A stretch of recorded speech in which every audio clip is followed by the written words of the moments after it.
تھر تھرا نہیں رہی ہوگی، خبریں بھی بیان کرے گی، اپنے اوپر لوگوں کے کیے ہوئے ظلم جو ہے وہ بھی زمین بیان کرے گی۔ زمین کا ایک ایک ذرہ نبی پاک صلی اللہ علیہ وآلہ وسلم نے ارشاد فرمایا قیامت کے دن جس ظالم نے زمین پر کھڑے ہو کر کسی مظلوم پر ظلم کیا ہوگا، زمین کا وہ ٹکڑا، زمین کا وہ ذرہ بول بول کر ہر کسی کی خبر دے رہا ہوگا۔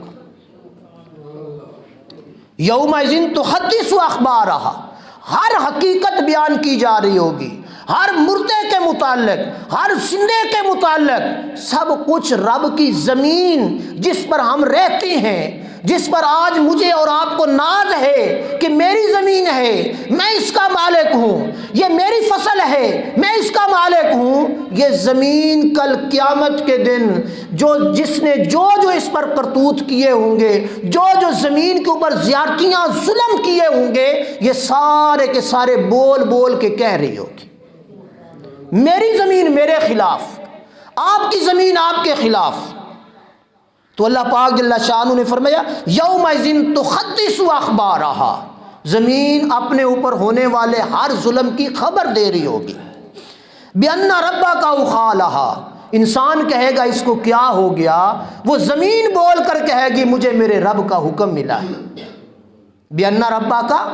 أَوْحَىٰ لَهَا، مجھے حکم ہوا ہے کہ آج اپنے اوپر اپنی چھاتی پر ہونے والے سارے ظلم بیان کر دے، چھاتی پر ہونے والے سارے کرتوت لوگوں کے بیان کر دے،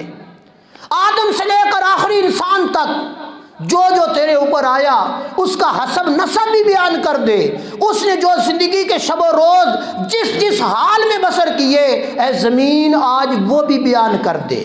وہ بیان کرے گی، انسان کہے گا اس زمین کو کیا ہو گیا ہے، زمین بول کر جواب دے گی بِأَنَّ رَبَّكَ أَوْحَىٰ لَهَا، یہ میرے رب کا حکم ہے، تم کیوں پریشان ہوتے۔ یومئذ یصدر الناس اشتاتا لیروا اعمالہم، اور زمین مختلف حالتوں میں اس دن لوگ آئیں گے اللہ کی بارگاہ میں، لٹائے جائیں گے تاکہ انہیں ان کے اعمال دکھائے جائیں، یعنی سارے انسان ہوں گے،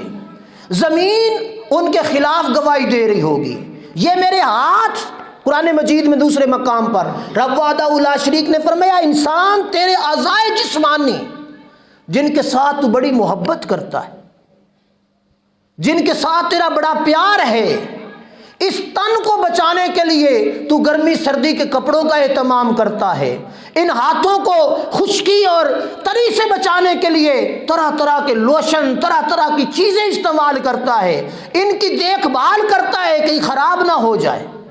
ان کی کفیت اور ہیبت خراب نہ ہو جائے۔ نبی علیہ الصلوۃ والسلام نے فرمایا قیامت کے دن انسان کے ہاتھ انسان کے خلاف بول رہے ہوں گے، انسان کے پیر انسان کے خلاف بول رہے ہوں گے، انسان کا سر انسان کے خلاف بول رہا ہوگا۔